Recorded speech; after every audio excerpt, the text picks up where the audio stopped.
Assalamualaikum. Hari ni sesi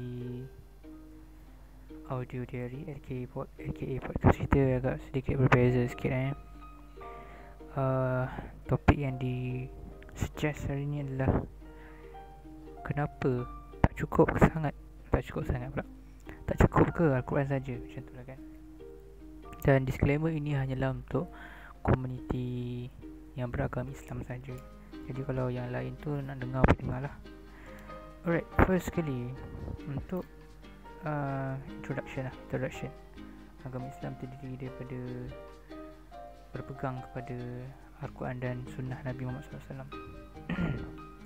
Jadi Sunnah Nabi Muhammad SAW ni ditranslate ataupun ditulis dalam bentuk hadis. Okay. Sama juga Al-Quran tu asalnya berasal daripada kata-kata yang Nabi keluarkan sendiri melalui perantaraan Jibril. Jadi dia dalam form yang kita tak nampak, tapi bila zaman berzaman ada golongan yang mengumpulkan dah kata-kata ni. Orang-orang yang memorize tu dia kumpulkan dan terbukunya lah Al-Quran tu. Okay, so basically tak ada yang form yang asal lah kan. Semuanya datang dalam bentuk yang kita tak nampak. Alright, secondly, Al-Quran dan hadis ni dia menyampaikan benda yang sama ya, untuk cara kita beribadat, tentang perkara-perkara yang gaib, balasan perkara baik, balasan perkara buruk yang kita lakukan. So basically dia bukan, hadis tu berujuk kepada Nabi semata-mata, tapi hanyalah penyampaian untuk kita ke arah Allah, ke arah Tuhan. So kadang-kadang kita disclaim yang hadis tu ikut tu Nabi. Tak, hadis tu adalah Nabi yang sampaikan lah. Nabi tunjukkan cara memperlakukan act. Okay, kita masuk poin yang penting kat sini. Alright, sebab tu saya nak bagi satu analogi mudah lah. Cuba anda bayangkan daripada kecil anda diasuh oleh ibu bapa ataupun parents ataupun penjaga lah kan. Kalau tak ada ibu bapa, misalnya ada datuk nenek ke, ada makcik pakcik ke yang besarkan kita. Maksudnya ada sosok yang membesarkan kita. Kita tak boleh membesar dengan sendiri kan. Bayi kalau kita buang kat hutan pun, sebagai contoh, ada saintis pernah buat, dia tak jadi manusia lah kan. Tak jadi manusia, tak boleh bercakap, buat act pun macam orang yang tak bertamadun lah. Macam tak ada ciri-ciri manusia yang betul. Okay. Kita membesar, lepas tu kita masuk dalam komuniti pun, kita follow seseorang, kita follow sesuatu. Kita tak follow benda yang kita tak nampak, ataupun identiti yang tak nampak. Sebabnya macam mana kita nak follow benda yang kita tak nampak kan. Contohnya cara nak makan. Kalau benda kita tak nampak tu nak tunjukkan cara makan, ibaratnya orang buta nak tahu cara makan macam mana kan. Mestilah ada orang guide, pegang tangan dia, masukkan ke mulut. Itu pun level orang buta, masih lagi kena ada sentuhan manusia lain. So maksudnya kita dalam kehidupan kita ni, daripada kecil sampai besar, kita follow seseorang, kita bukan follow sesuatu yang tak nampak. Alright, tu analogi mudah lah saya nak beritahu, yang mana kalau kita even dalam perkara-perkara kehidupan seharian sebagai seorang manusia pun, kita kena ada sosok yang kita nak follow. Jadi macam mana kita nak cakap kita nak follow Al-Quran? Nampak Al-Quran tu kita ambil origin dia dalam bentuk yang kita tak nampak, dalam bentuk kata-kata. Even yang bentuk yang kita nampak pun, yang telah dibukukan pun, tidak boleh menunjukkan cara melakukan sesuatu, cara beribadah. Dia hanya tulisan semata-mata. Faham tak? Faham kan? Jadi kita kena follow something. Jadi kita nak follow siapa kan? Kalau kita nak cakap kita nak follow Allah, jadi kita nak follow macam mana Allah tu? Jadi kalau kita nak cakap kita nak follow Al-Quran, jadi kita kena follow lah orang pertama yang diwahyukan Al-Quran. Bukannya orang pertama lah, maksudnya the only sosok, the only vessel lah yang diwahyukan Quran. Siapa? Nabi Muhammad SAW. Jadi benda ni memang akan contradict lah kan. Jadi saya harap anda masih mendengar cuba fahamkan kenapa kita kena follow Nabi. Okay, jadi persoalannya macam mana kita nak follow Nabi kan? Nabi dah tak ada. Kalau orang yang zaman Nabi, dia akan tanya, zaman lepas Nabi meninggal, dia akan tanya, ibu macam mana kita nak follow Nabi yang Nabi dah tak ada? Mesti ibu tu akan cakap, ini orang yang pernah follow Nabi. Jadi kita pilih orang-orang itu, iaitu sahabat-sahabat Nabi, kan? Benda yang paling the most logical way. Jadi kita balik pada analogi tadi. Contohnya kita ada keturunan yang masak kari paling sedap, kan? Macam mana kita nak tahu keturunan tu masak kari paling sedap, kan? Diklaimkan ni, tapi maksudnya daripada ibu kita lah. Ibu kita yang pas dia punya resepi. Daripada keturunan kita tak boleh cakap kita follow resepi nenek moyang, tapi salah sila ibu kita tu tak ada. Dia mesti ada penyambung macam tu. Kalau pun ada sedikit resepi tu berbeza lah, kan, dia tak mustahil lah, melainkan dia ada resepi yang bertulis. Nampak tak? Dia punya nota kat situ adalah bertulis dan di-revise dan diterima oleh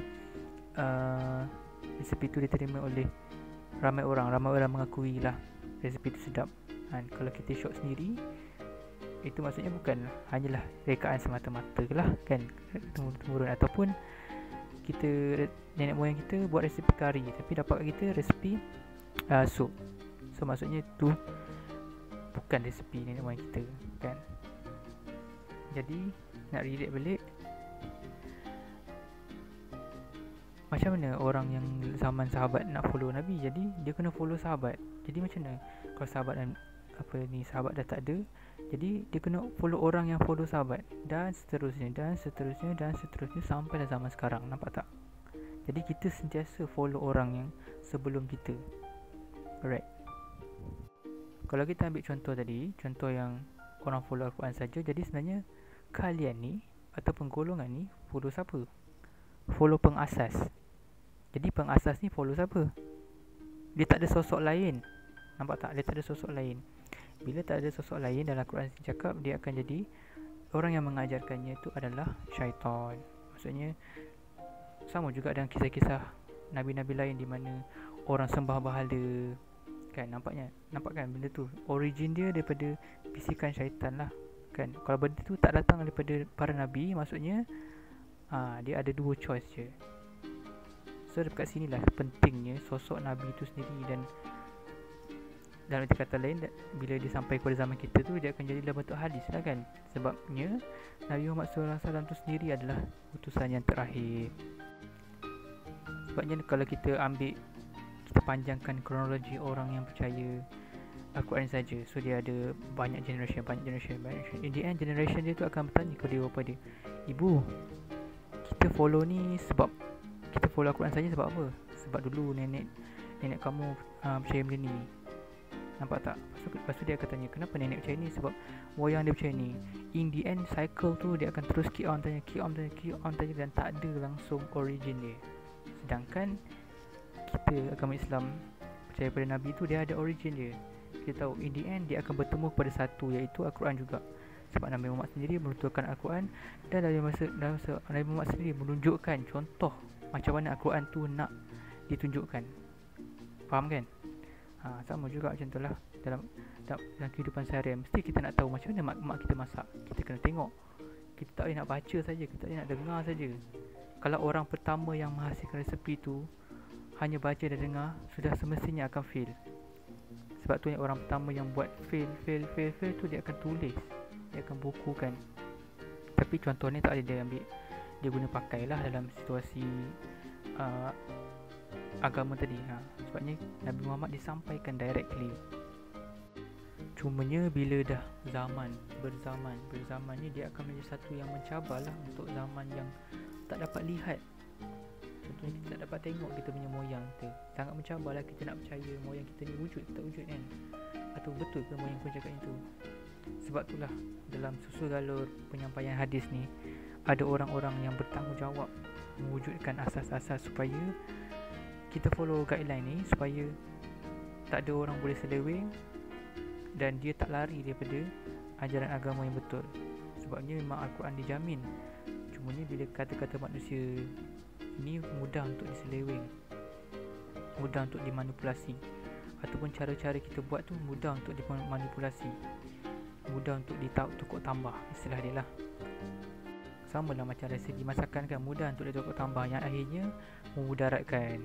Contohnya tak perlu tambah gula banyak-banyak, kita tambah gula banyak-banyak, kononnya nak bagi sedap. Letak cheese berlambak-lambak, kononnya nak bagi sedap, padahal benda tu in the end akan memudaratkan. Seterusnya, ada claim yang bahawa dalam Al-Quran kata follow Allah, jangan follow agama nenek moyang.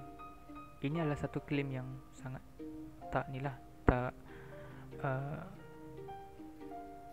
adalah claim yang sangat kita boleh panggil lemah lah kan, ataupun tak begitu berilmu lah, tak ada asas ilmu lah. Di mana sama juga macam kita bincang tadi, kalau kita ikut agama nenek moyang, kita tak tahu asal usul, dia akan jadi situasi yang kita follow Al-Quran sahaja tadi tu, nampak tak?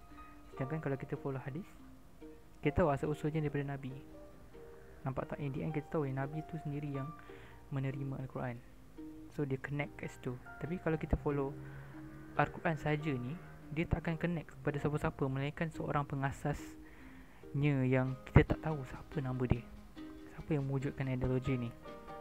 Tapi bila zaman berzaman, lagilah orang tak tahu. Orang cakap, oh follow nenek moyang saja, apa yang ibu bapa kami buat, itu yang kami buat. Sedangkan klaim-klaim ni adalah berdasarkan perbualan antara para nabi dahulu dengan dia punya kaum dia. Dia tak ada kaitan pun dengan zaman sekarang.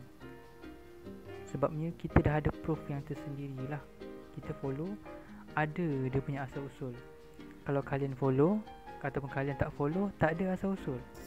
Terang-terang kalian telah selari dengan apa yang diklaim dalam Quran tu. Maksudnya kalian dah orang yang dikatakan dalam Quran tu. Macam itulah contohnya. Okey, itu saja. Saya harap yang mendengar podcast ni dapat mengambil pengajaran ataupun dapat idea baru lah berkenaan dengan situasi yang merenggut pemikiran anak-anak muda sekarang kan. Bila kita dah terlibat dengan banyak benda, kita dah istilahnya follow banyak benda kan, bukan seolah-olah kita punya identiti, kita tak tahu nak follow siapa, dan kita membuat keputusan untuk tak follow siapa-siapa, nampak tak? Dan akhirnya sedikit demi sedikit kita punya akidah, kita punya iman tu dicari, dan akhirnya kita pun tenggelam sekali. Harap sama-sama ini dapat memberi kita punya pengajaran yang baik itu daripada Allah, dan yang kurang yang kurang daripada kata-kata saya itu daripada kelemahan diri saya sendiri. Assalamualaikum.